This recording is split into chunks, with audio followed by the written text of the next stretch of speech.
Bonjour à tous. D'abord, vous avez la salutation des pasteurs et sa famille. Ils ne sont pas là ce matin parce qu'ils ont testé positif au Covid.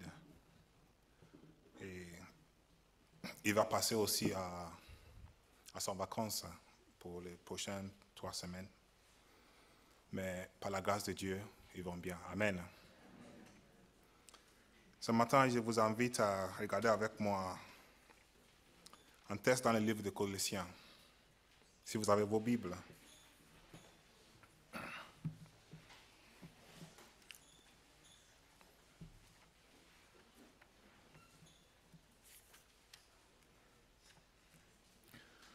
Colossiens chapitre 1.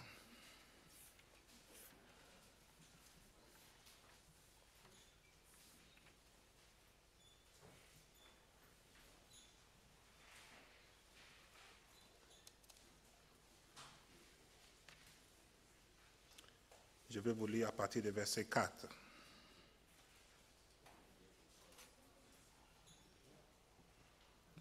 Colossiens chapitre 1, verset 4.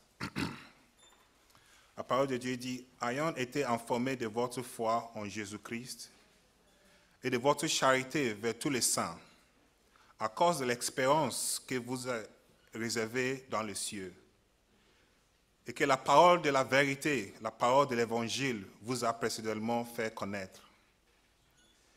Il est au milieu de vous et il est dans le monde entier. Il porte des fruits et il va grandissant. Comme c'est aussi le cas parmi vous, depuis le jour où vous avez entendu et connu la grâce de Dieu conformément à la vérité. D'après les instructions que vous avez reçues d'Épaphras, notre bien-aimé compagnon de service, qui est pour vous un fidèle ministre de Christ et qui nous a appris de quelle charité de l'Esprit vous anime. Amen. Inclinons devant le Seigneur un instant. Seigneur, nous te bénissons, nous t'exaltons pour ce privilège, Seigneur, que nous avons de venir devant toi, d'entendre ta voix, Seigneur. Père, nous savons qu'à chaque fois que nous ouvrons nos Bibles, Seigneur, c'est toi qui parles à nos cœurs. Seigneur, nous t'invitons encore, viens parler à nos cœurs ce matin encore, Père.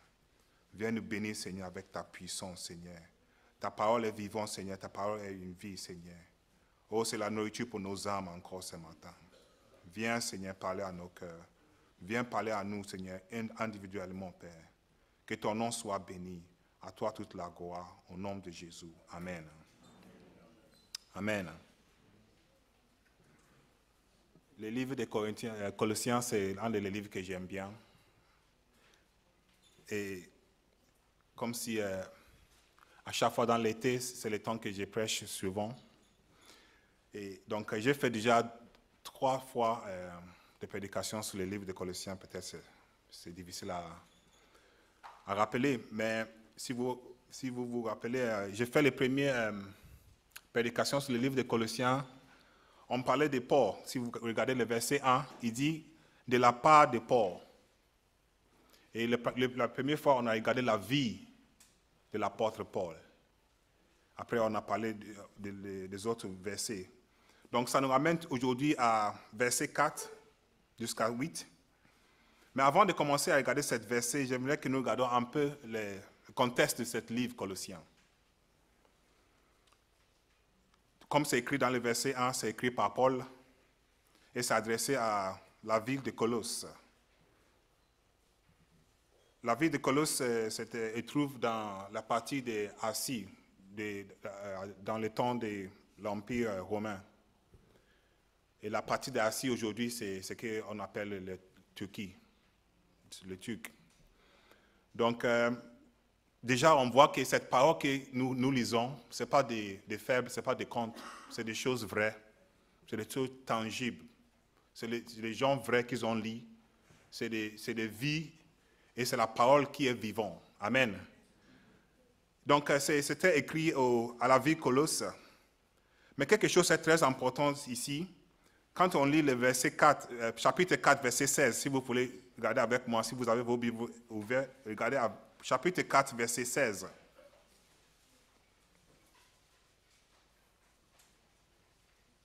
Paul dit, lorsque cette lettre aura été lue chez vous, faites en sorte qu'il soit aussi lu dans l'église des Laodiciens et que vous lisez à votre tour celle qui vous arrivera des Laodicées.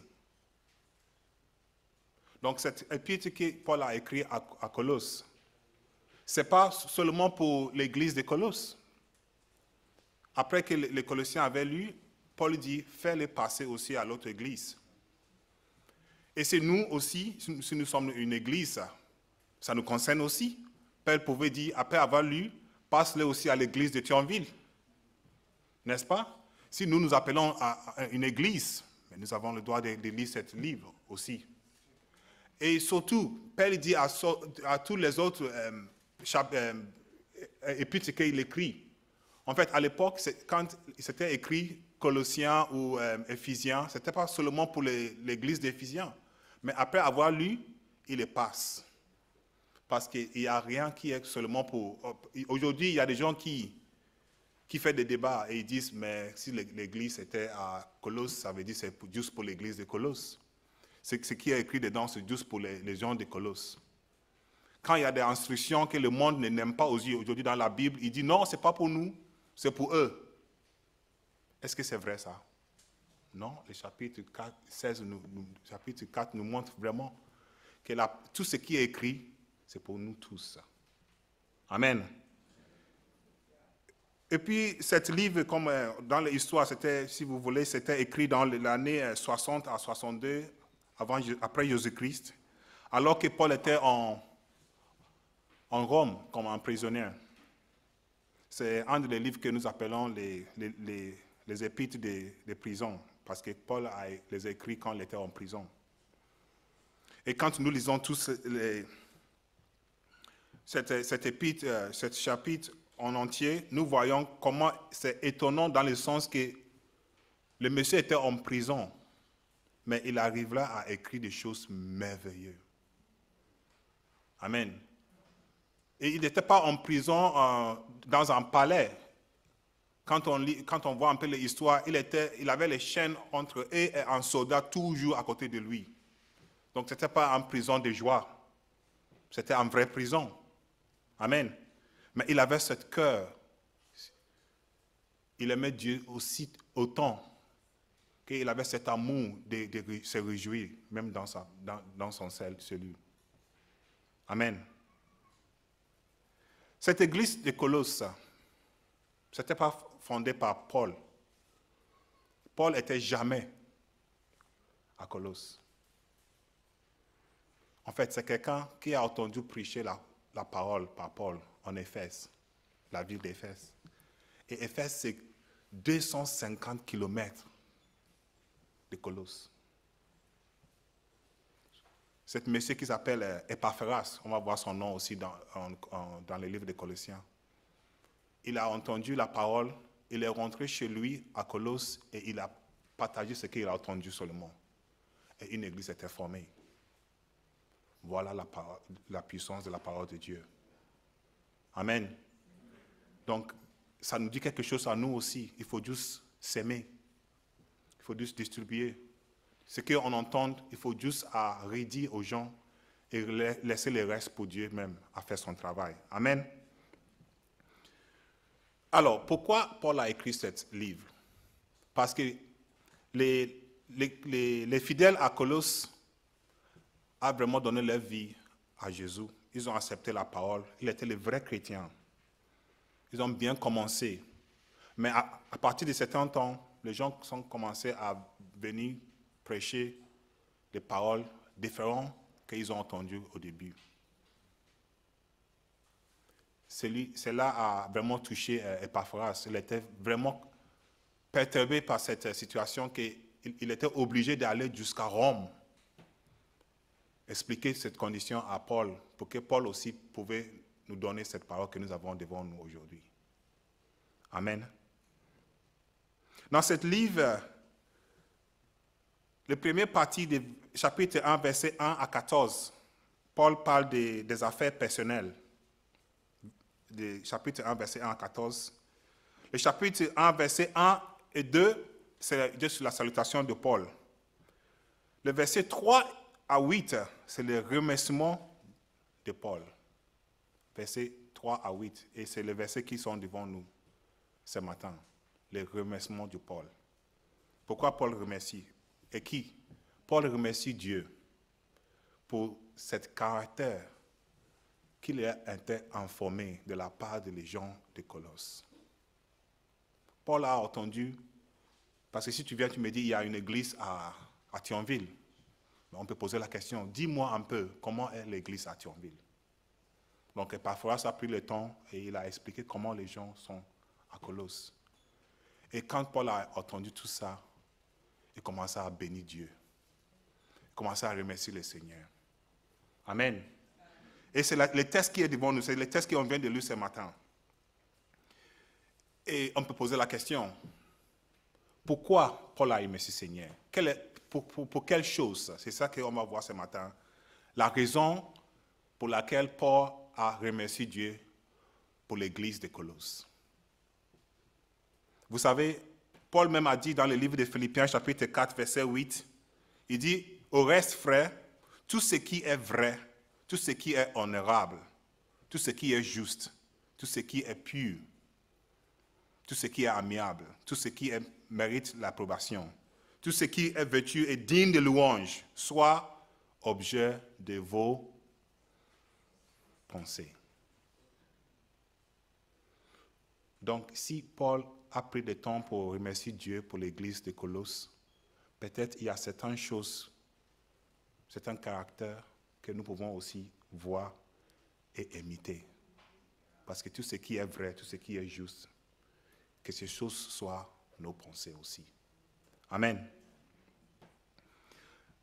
Donc, les premières choses qu'on voit dans le livre, j'ai choisi 5 mots par lesquels nous allons revoir cette verset. 5 mots, et chaque mot commence avec les lettres C. Donc, si vous prenez le nôtre, le premier mot, c'est la croyance.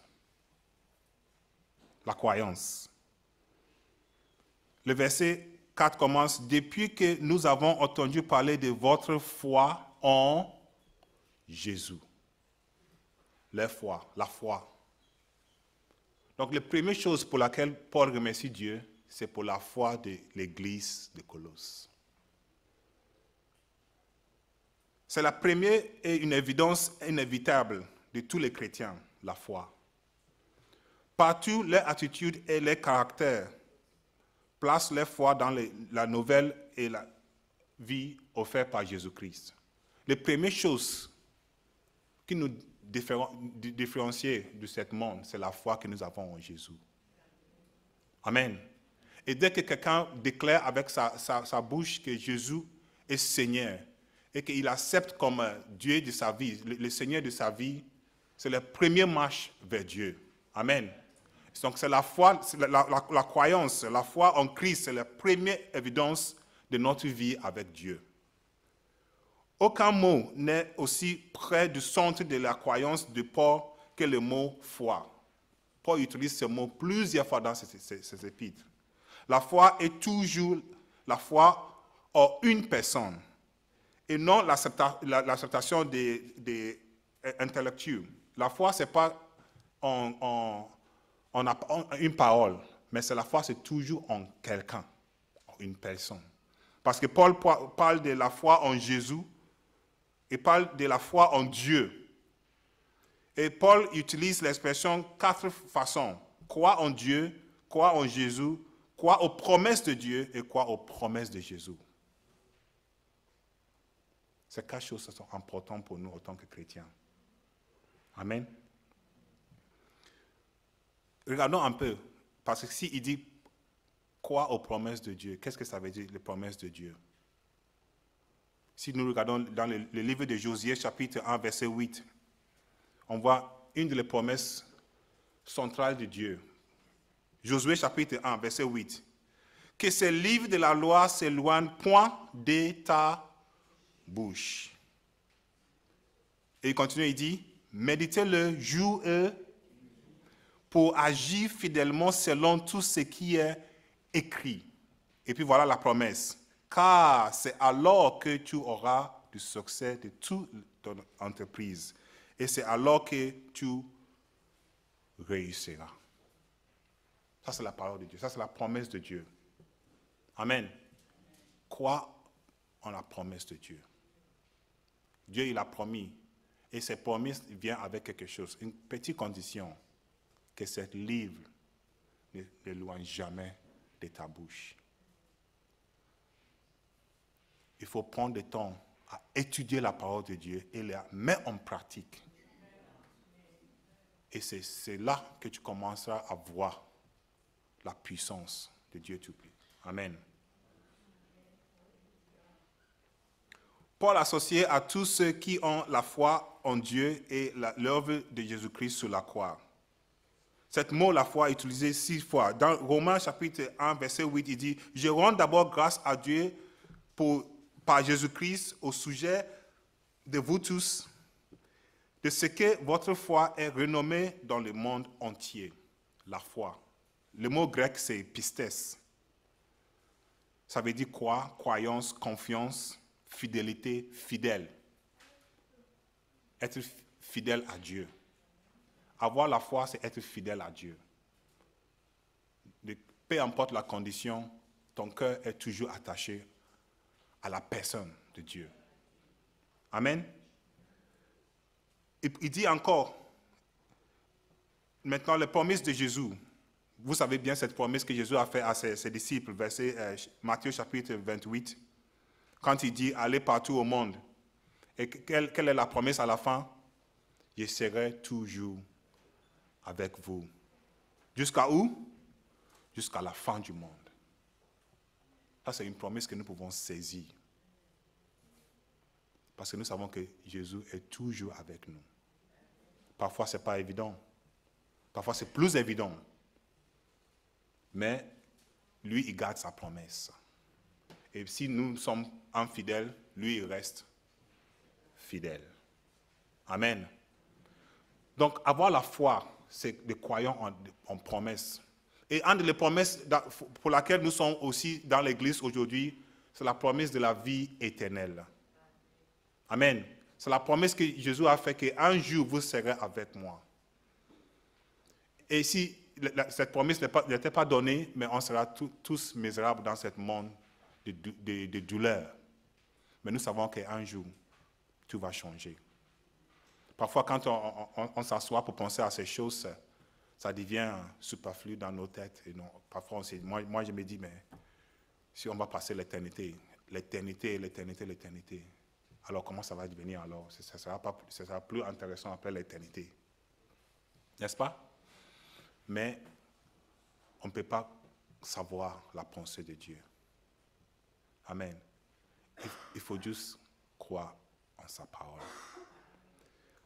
Donc, celui qui a la foi, c'est celui qui croit en la parole de Dieu.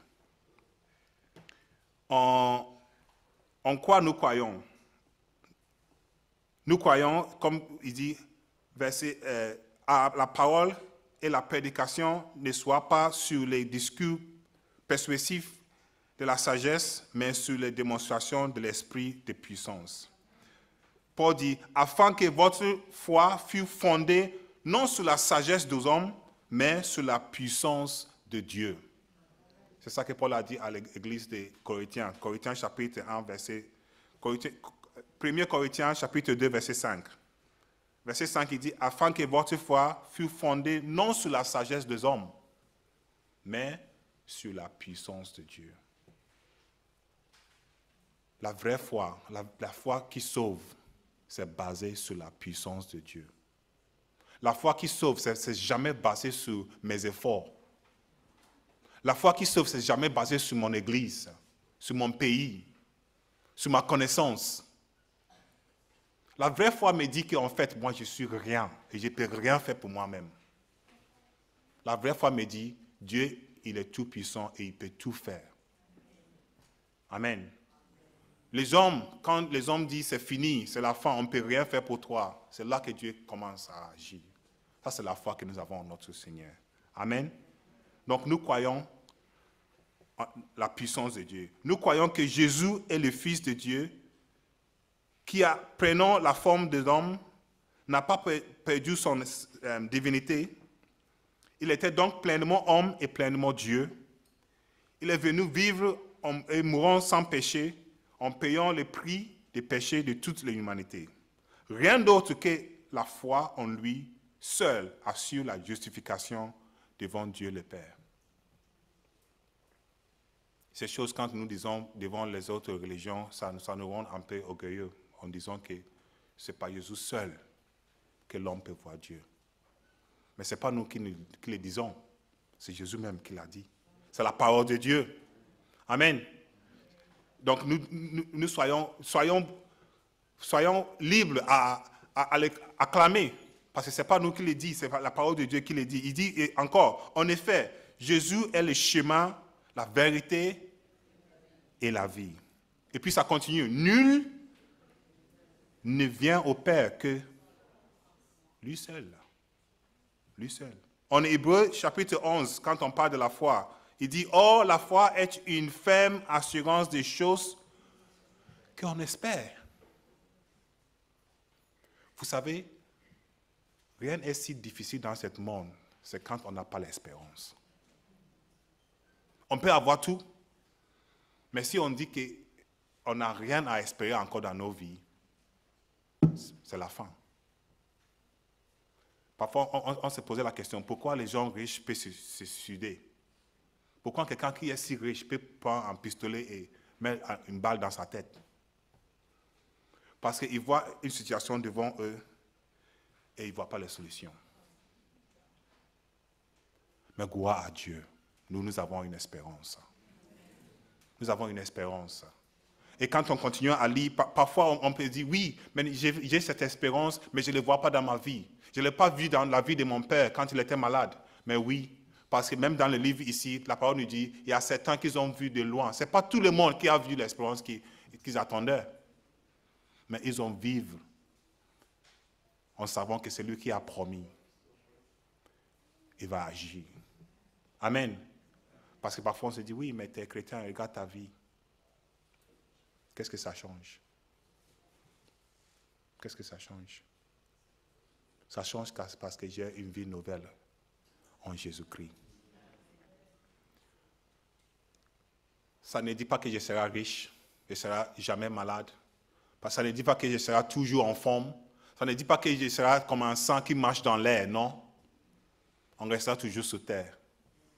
Il y aura toujours des problèmes, des difficultés. Mais ce qui est en nous est plus grand.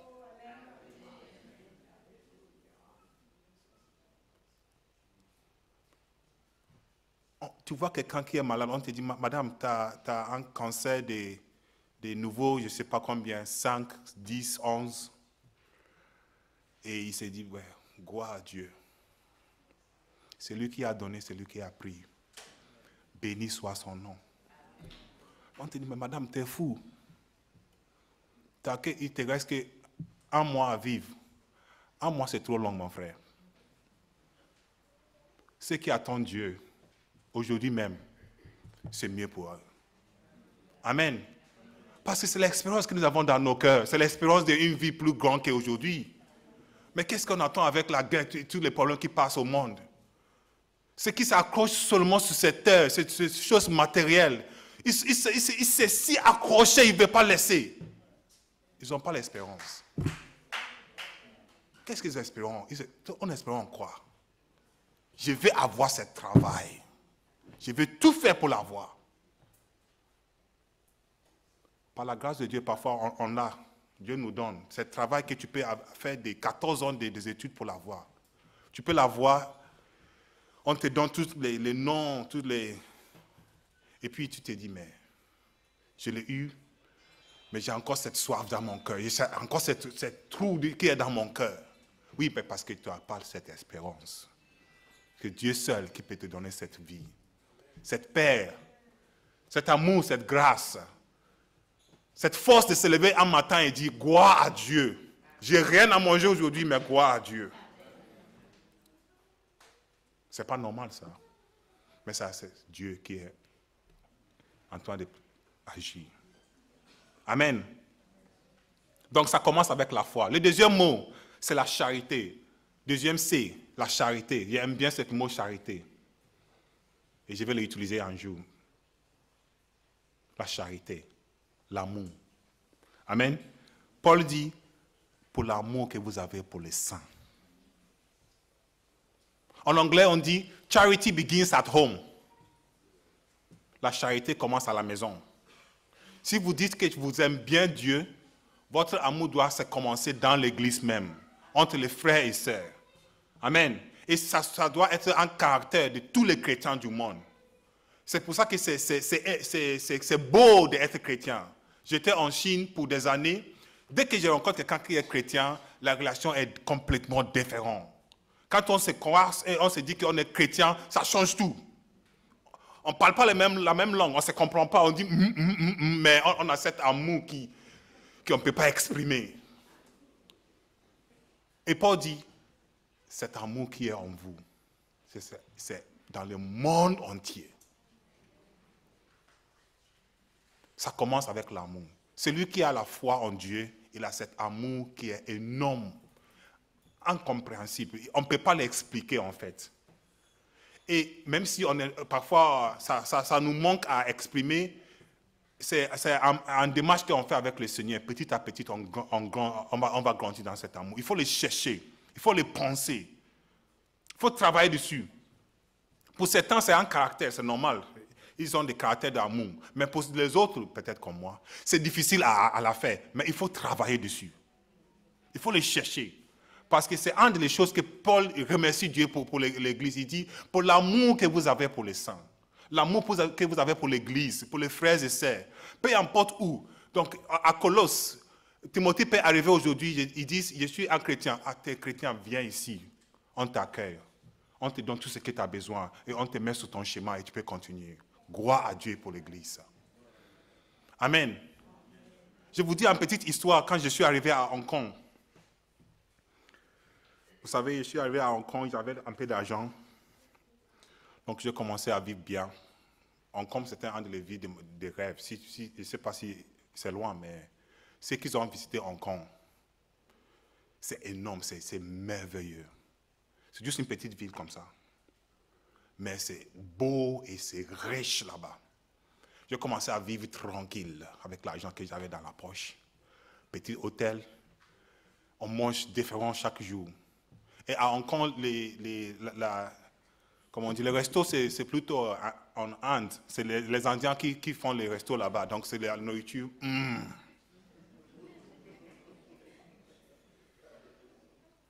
J'ai mangé bien. Mais comme si c'est un pays très, très cher, après un mois, l'argent est fini. Et comme les fils prodiges, je commence à chercher quelque chose à manger. C'est beau d'être en Hong Kong. La vie est très, très belle et tout. Mais c'est difficile à trouver du travail. Donc, j'ai fait tout pour trouver un travail, je n'ai pas trouvé encore. Et j'avais faim. J'avais faim jusqu'à... Le corps est parti, ça restait juste l'écran en fait.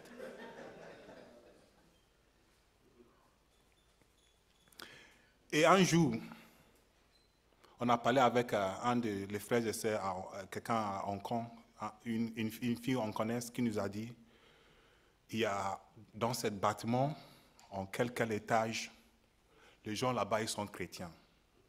Et chaque jour, ils font leur nourriture et ils donnent aux gens gratuitement. C'est vrai. Je dis, la vitesse que je suis arrivé avec là-bas.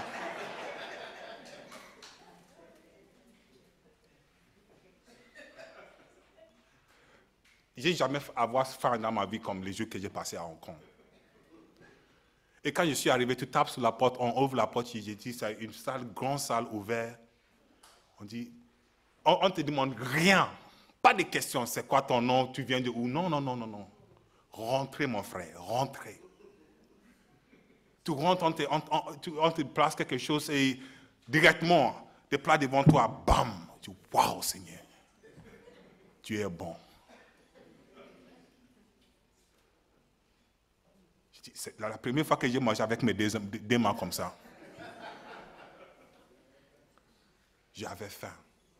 Mais en pensant à ça, je me dis, pourquoi ils ont donné ça? Parce qu'ils sont des chrétiens. Ils ont cet amour en eux. Cet amour de donner au monde. Cet amour, pas de dire, tu dois être un chrétien avant que je te donne quelque chose. Non, non, peu importe. Qu'est-ce que Jésus a dit? Si ton ennemi il a faim, fais quoi? Donne-lui à manger. Parce que pour moi, j'étais déjà chrétien au Ghana avant de quitter le Ghana, mais c'est là que quelque chose m'a dit, frère, il faut repartir chercher son Dieu. Commencer à chercher ton Dieu. Et là, quelque chose a commencé à parler dans mon cœur, dans mon esprit. C'est l'amour que l'Église a pour les saints. L'amour qu'on a pour les frères et sœurs dans l'Église. Ça doit commencer entre nous-mêmes ici. Et après, ça part pour tout le monde. Il faut avoir cet esprit d'amour en nous. C'est difficile, parfois excusez-moi le mot, c'est chiant de le faire. Mais à cause de Jésus, faisons-le. Amen. Paul a entendu, et parfois dit, l'église de Colosse, ils ont cet amour fort pour les chrétiens. Il dit, waouh, c'est vraiment les gens qui ont donné leur vie à Jésus. Donc le deuxième mot ici, c'est la charité. Et vous connaissez bien cette verset qui parle de la charité, n'est-ce pas? 1 Corinthiens 13. On va juste profiter pour lire un peu. Il dit, la charité est passion. Ça, c'est le caractère de l'amour. L'amour est passion. L'amour est plein de bonté. L'amour est point en enviance. Il vante point. Il est point d'orgueil. Rien de malhonnête. Point de son intérêt. Il s'hérite point. Il soupçonne point de mal. Il réduit point de l'injustice. Il aime la vérité. Il excuse tout. Il croit tout. Il espère tout. Amen. Donc le deuxième mot, c'est la charité de l'Église. Le troisième mot que je vais partager avec vous, c'est la confiance. Et si vous voulez, la crédence. Ça veut dire l'espoir. L'espoir de la vie éternelle. Amen. Verset 5. À cause de l'expérience que vous êtes réservée dans le ciel. La confiance qu'ils avons qu'un jour, tout s'arrête là. Un jour, tout changera. Amen. Pour quelqu'un qui est né aveugle, quelqu'un qui est né avec une maladie, quelqu'un qui a passé des années malade, des années en chômage, en difficulté, avec des problèmes, il peut encore vivre parce qu'ils disent un jour, mon Seigneur l'a promis et il va le faire. Amen. Paul dit, à cause de l'espérance qui est réservée pour vous dans le ciel. Pourquoi nous sommes là aujourd'hui? Pourquoi nous sommes toujours chrétiens? Pourquoi nous jetons nos Bibles dans la poubelle et vivons comme nous voulons? Parce que nous avons une espérance en Dieu. Et parfois, Dieu nous donne certains flashs. Mais c'est juste des flashes d'une vie qui va venir pleinement un jour dans nos vies. Amen. Cette espérance que nous avons, cette confiance que nous avons que celui qui a promis va le faire, c'est cette espérance qui nous porte chaque jour dans nos vies. C'est cette espérance que nous pouvons rappeler, même quand nous perdons un bien-aimé, on peut dire oui, d'aujourd'hui il est avec le Seigneur. Amen. Ça, c'est la confiance que nous avons en notre Seigneur. Sa confiance dans le ciel. La confiance, ce n'est pas seulement sur la terre. Oui, Dieu va nous bénir ici. Mais la bénédiction que nous devons attendre vraiment, c'est la bénédiction qui est dans le ciel. Amen. Jésus dit, vous serez avec moi et vous serez des co-héritiers avec moi. Et vous régnerez avec moi. C'est une promesse merveilleuse. On ne peut pas l'imaginer. Je me dis, mais regarde autant de gens qui sont chrétiens. Comment on peut tous régner avec Jésus? Ce sera compliqué quand même. Mais Jésus, il a promis et il va le faire. Amen. Ça, c'est la confiance que nous avons dans les cieux. Ça, c'est la présence. Paul dit, Pierre, 1 Pierre chapitre 1, verset 3. Béni soit Dieu, le Père de notre Seigneur Jésus-Christ, qui, selon sa grande miséricorde, nous a régénérés pour une espérance vivante, par la résurrection de Jésus-Christ entre les morts, pour un héritage qui ne s'est ni corrompu, ni souillé, ni flétrir, lequel vous est réservé dans le ciel. À vous qui, par la puissance de Dieu, êtes gardés par la foi, par le salut prêt à être relevé dans les derniers jours, dans les derniers temps. Amen. Ça, c'est l'espérance que nous avons. L'espérance que nous avons en Jésus-Christ. L'espérance que nous avons en notre Dieu. Donc, les chrétiens de Colosse, ils ont compris que même si nous sommes persécutés aujourd'hui, nous avons une espérance qui va venir. Amen. Une espérance vivante est la vie éternelle. L'espérance, c'est la foi qui signifie l'optimisme confiant. L'espérance, qu'est-ce que ça veut dire? L'espérance, c'est Dieu va venir. Et l'espérance, il vient de Dieu. Si quelqu'un manque l'espérance, parfois c'est les gens qui sont loin de Dieu. Nos frères et sœurs qui vont en évangélisation peuvent nous dire, quand tu commences à parler avec quelqu'un qui ne connaît pas Dieu, tu veux voir comment ils n'ont rien d'espérance dans leur vie. Comment ils vivent dans la misère parce qu'ils n'ont pas d'espérance. Parce que l'espérance, il vient de Dieu. Amen. La deuxième chose, l'espérance, c'est un don de grâce. Un don de grâce. Troisième, c'est défini par l'Écriture. Pour avoir l'espérance, pour comprendre quelle est l'espérance, il faut avoir l'Écriture, il faut comprendre la Bible, il faut lire la Bible, il faut étudier la Bible pour avoir l'espérance. Amen.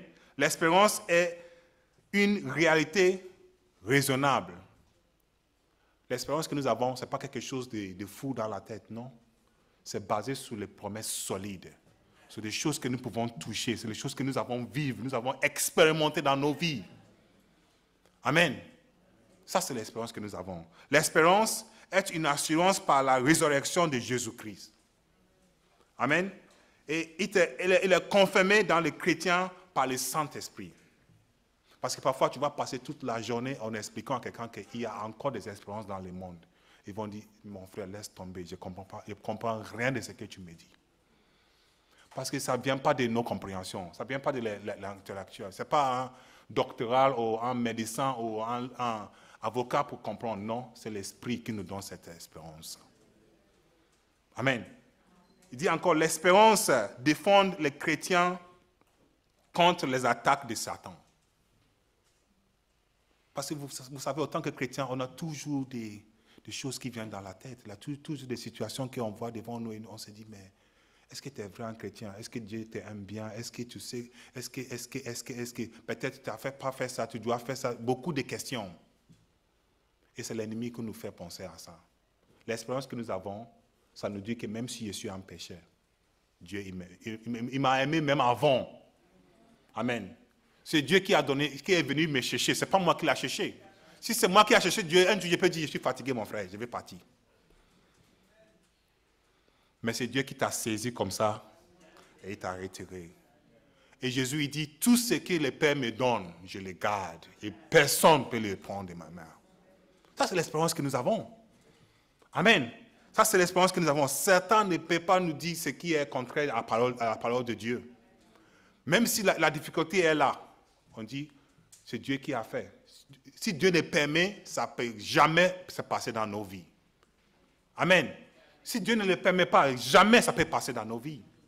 Donc j'ai encore l'espérance parce que Dieu me garde vivant. Il n'a pas fini avec moi. Et je vous dis la même chose, frères et sœurs. Si tu es vivant aujourd'hui, ça veut dire que Dieu n'a pas fini avec toi. Il a encore des plans dans ta vie. Amen. Béni soit son nom. Je pense un peu à Abraham et Sarah. Quand on a dit à Abraham que tu seras le père des nations, Abraham a dit oui, merci beaucoup, mais je n'ai pas un fils. Dieu, t'inquiète, tu as un fils. Oui, je suis à 80, combien? Comment je peux avoir un fils? Ne t'inquiète pas, ça va venir. Et moi, je ne parle pas d'Isaac. Je ne parle pas d'Isaac. Je parle de la parole de Dieu qui me dit. Parfois, on oublie cette côté, mais la parole de Dieu dit, après que Sarah est morte, Abraham eu des autres femmes et il a eu encore des enfants. Je dis, mais Dieu, tu es merveilleux. Avec Dieu, c'est jamais, jamais fini, frères et sœurs. C'est jamais fini. J'ai entendu cette histoire d'une femme qui a eu le Covid, le premier Covid, les premières fois qu'ils ont commencé à parler de Covid. Une mère âgée, retraitée, elle a eu le Covid, on l'a ramenée à l'hôpital, elle était au coma. Les médecins sont regardés, ils ont dit, à l'époque, ils n'avaient pas assez d'oxygène. Donc maintenant, c'est les partages, ils pensent qui peut vivre. C'est eux qui décident qui vivent, qui meurent. Donc ils ont vu la vieille dame, ils ont dit, oh, elle est déjà retraitée, allez, hop, on met à côté. Si quelqu'un vient qui est jeune, on donne un peu l'oxygène pour les garder. Cette dame, elle était laissée à côté, en coma. Je ne sais pas pour combien de temps. Ils attendaient jusqu'à elle meure, qu'il la ramène à côté. Mais elle était toujours vivante. Elle était toujours vivante. Et quand elle a commencé à réveiller et à parler, le médecin dit, waouh, madame, vous êtes très forte. J'ai dit, moi, je ne suis pas fort. C'est le Dieu que je sers. Amen. C'est le Dieu que je sers. Si Dieu te garde vivant, frères et sœurs, il n'a jamais, jamais fini avec vous. Avons cette espérance dans nos cœurs, qu'il est toujours vivant. Amen. Il dit, cette espérance est confirmée par des épreuves. Cette espérance que nous avons, c'est souvent confirmé quand nous passons dans des épreuves. C'est normal que le corps n'aime pas beaucoup d'épreuves. Moi, je dis, j'aime Dieu, Seigneur, je t'aime bien, mais ne me donne pas les épreuves. Mais c'est dans l'épreuve, mon frère, ma soeur, c'est dans les épreuves que tu vois la puissance de Dieu dans ta vie même à toi. Le plus grand l'épreuve, le plus grand ta foi en Dieu, n'est-ce pas? C'est lui qui a passé le plus dur. C'est lui qui peut encore venir et dire Dieu est vivant, Dieu est vrai. Et tu l'as entendu et tu dis oui, gloire à Dieu pour ta vie. Amen. Mais nous ne veut rien de mal. On veut rien de mal. On veut que tout passe tranquille, nickel, bien, calme. Moi, j'aime bien ça aussi.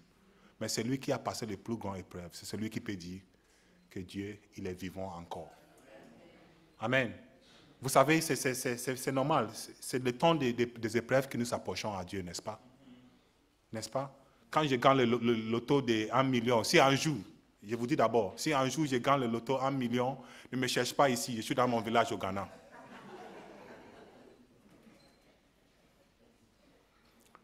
Quand on est riche, on ne cherche pas Dieu. Quand tout va bien, on ne cherche pas Dieu, n'est-ce pas?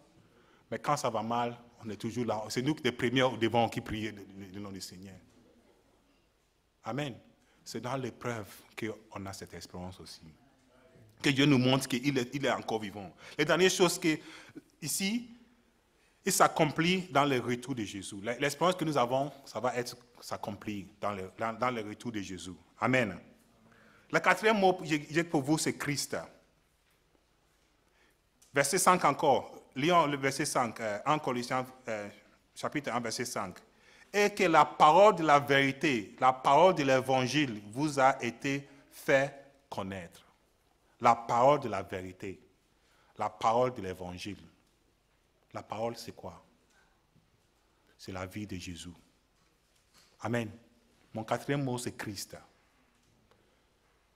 Paul remercie Dieu parce que l'Église à Colosse a accepté Christ. Et peut-être c'est la question que je peux vous poser ce matin. Est-ce que vous avez accepté Christ comme ton sauveur?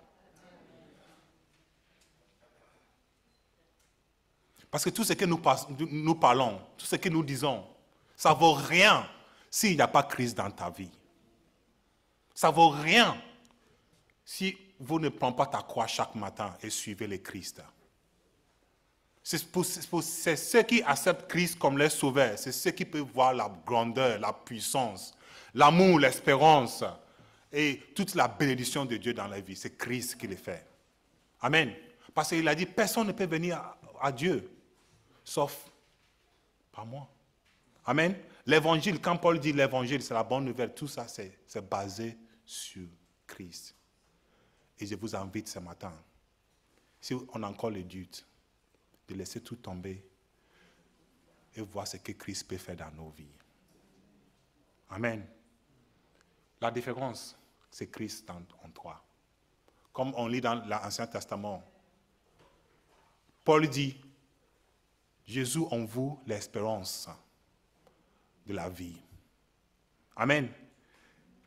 Il dit, Jean dira, et la parole était faite chair et elle était habitée parmi vous, pleinement de grâce et de la vérité.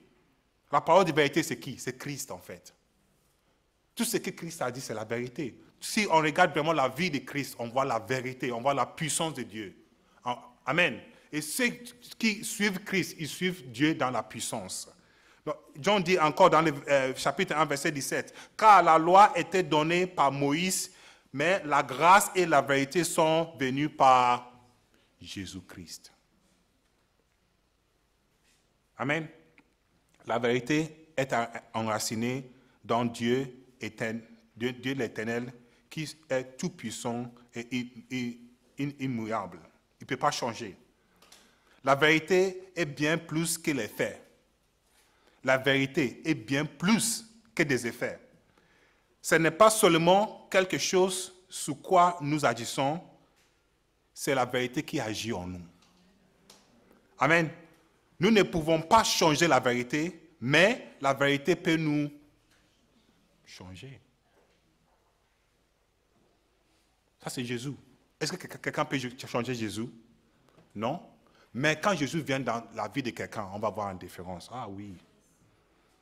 Ça, c'est la puissance de Dieu. Amen. Il dit, la vérité nous sanctifie, il nous distingue de faussettes, de tissus dans nos natures pécheresses. Comme Christ, la parole vivante est la vérité, ainsi sa parole écrite est la vérité. Même si le ciel et la terre passeront, la vérité de Dieu ne passera jamais. Amen. Et le dernier mot que je veux présenter devant vous, le 5e mot, c'est connaître. Connaître la grâce de Dieu. Vous savez, beaucoup de gens ne connaissent pas la grâce de Dieu. C'est pour ça que nous avons beaucoup d'inquiétudes, d'anxiété. Nous avons beaucoup de stress, de distress. On a beaucoup de choses qui se passent dans nos vies parce qu'on ne connaît pas la grâce de Dieu. C'est ça qui fait la différence en fait. Parce qu'autant qu'humain, on nous a appris que tu vas avoir quelque chose seulement quand tu as travaillé pour, n'est-ce pas? Mais homme de Dieu, ce n'est pas la même chose. Ça. Si c'est la même chose, ça, il y a certains qui sont riches aujourd'hui, mais il n'y aura rien. Amen. La grâce de Dieu, si on arrive à le bien comprendre, ça fera une différence dans nos vies. Qu'est-ce que je dis? Qu'est-ce que je suis en train de dire? Restez avec moi. Juste ça, c'est mon dernier point. Connaître la grâce de Dieu. Restez avec moi. Verset 6. Depuis le jour où vous avez entendu et connu la grâce de Dieu conformément à la vérité. Paul dit, l'église de Colosse, ils ont compris la grâce de Dieu. Et moi, je peux vous dire aujourd'hui que beaucoup de chrétiens ne connaissent pas la grâce de Dieu aujourd'hui. Depuis le jour de Jésus, Jésus a parlé plusieurs fois aux gens. Ne vous inquiétez pas, ne vous inquiétez pas, ne vous inquiétez pas. On dit non, nous voulons inquiéter. Pourquoi Jésus ne dit ne vous inquiétez pas? Il parlait en Luc chapitre 12, quand Jésus parle de regarder les oiseaux dans le ciel, n'est-ce pas? Ils ne travaillent pas, mais votre Père, il les nourrit.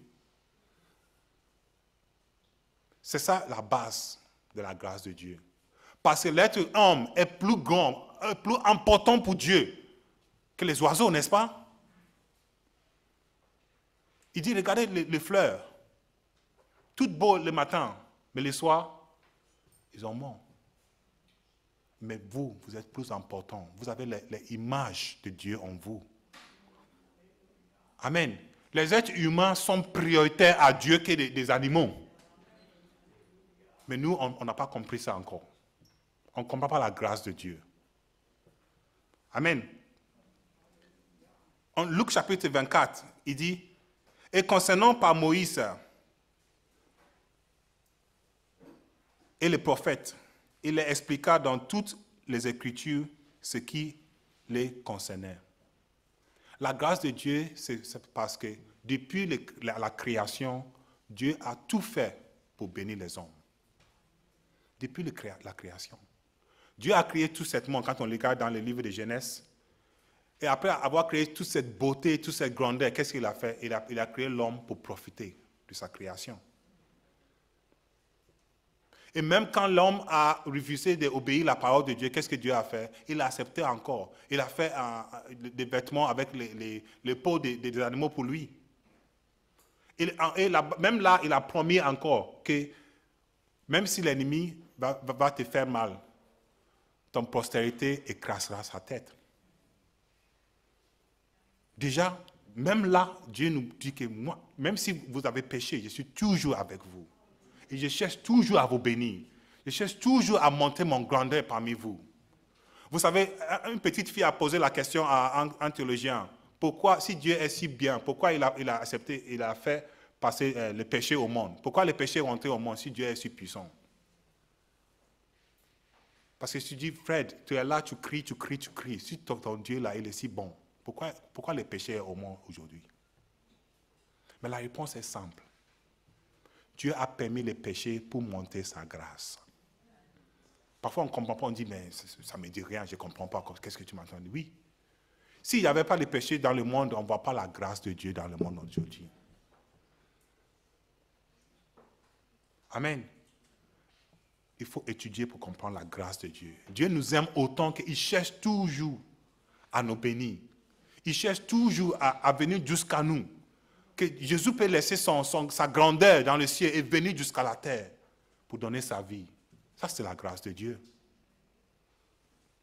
La grâce de Dieu, c'est que notre salut, on n'a rien contribué à notre salut. Oh, peut-être on a contribué quelque chose. Tu sais ce qu'on a contribué? Nos péchés. C'est les seules choses qu'on a contribué à nos saluts. Sinon, Dieu, il a tout fait pour nous sauver. On n'a rien fait nous-mêmes. Et c'est quand on commence à comprendre les choses comme ça, on commence à dire, oui, Dieu, il m'aime. Alléluia. Donc, je vais terminer en disant que, frères et sœurs, ces 5 choses doivent être notre caractère. Il doit être notre vie. Croire en Dieu. Comme Jésus a dit, vous croyez en Dieu, croyez en moi aussi. Amen. Avoir la foi.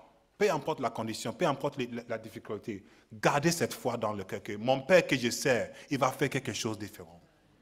Je ne peux pas t'expliquer comment, quand ou où, mais il va le faire. Et il a fait pour nous jusqu'à aujourd'hui, on est là.